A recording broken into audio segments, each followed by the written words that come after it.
Hello students, welcome back in my YouTube channel. Students, if you are new to my channel, please subscribe my channel and hit the bell icon so you get the latest notifications timely. So students, today's topic is limitations of balance sheet. So let's get started the video. Limitations of balance sheet. There is no doubt that every business prepares balance sheet at the end of each accounting period, yet it suffers from the following limitations. तो students, हमारे जितने भी business होते हैं, हर business जो है accounting period की and में बैलेंस शीट प्रिपेयर करते हैं. तो बैलेंस शीट की क्या क्या लिमिटेशंस हैं?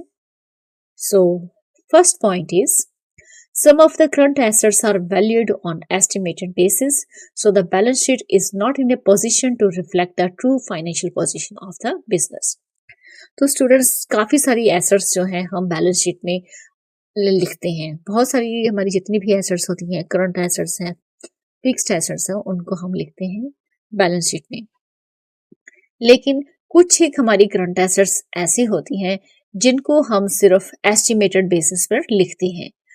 तो अगर हम एसेट्स को एस्टिमेटेड बेसिस पे लिखते हैं तो हमारी बैलेंस शीट जो है एक ट्रू फाइनेंशियल पोजीशन को रिप्रेजेंट नहीं करती है. जैसे कि आप मान लीजिए सपोज हमारे डेटर्स हैं, हम डेटर्स जो हैं एस्टिमेटेड बेसिस पे लिख लेते हैं कि चलो हमारे इतने डेटर्स होंगे. तो अगर हम एस्टिमेटेड वैल्यूज बैलेंस शीट में लिखेंगे तो कहीं ना कहीं हमारी जो financial position of the business है एक्यूरेट नहीं हो सकती है. Next is second point. Fixed assets are shown in the balance sheet at original cost, less depreciation up to the date. Thus, balance sheet does not show true value of the assets. Balance sheet में हम fixed assets लिखते हैं, original value पर हम assets लिखते हैं और depreciation accounting period की जो लास्ट डेट तक होता है वो सारा depreciation लेस करके हम fixed assets की वैल्यू को लिखते हैं. Thus, balance sheet does not show true value of the asset. अगर हम किसी एसेट की वैल्यू में से डेप्रिसिएशन लेस करते हैं तो हमें ओरिजिनल वैल्यू जो एसेट्स की है वो हमें पता नहीं लगती है.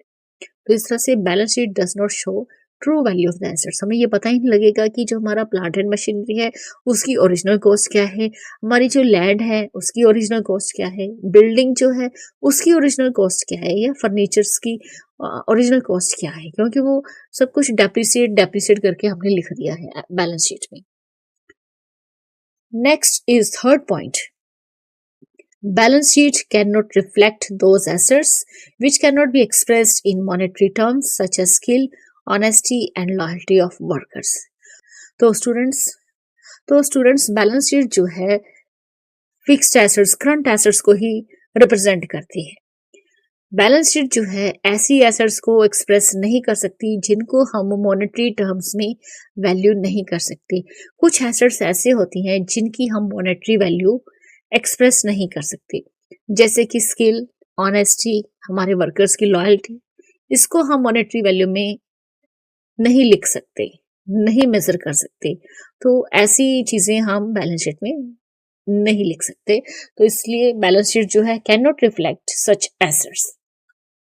Next is fourth point.